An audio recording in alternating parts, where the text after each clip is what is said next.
The quality of the speakers, the quality of the staff and the program, it's been great experience, and I see a lot of people are engaged, and I think it's because of the quality of the work and quality of the people that are involved.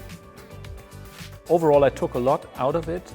I think the most important pieces are, without digitalization, there's no future manufacturing. The other important thing is sustainability in all we do must play a very important role, and we must take an even bigger impact of sustainability into all our businesses. There isn't a piece of the event that I'm not excited to attend.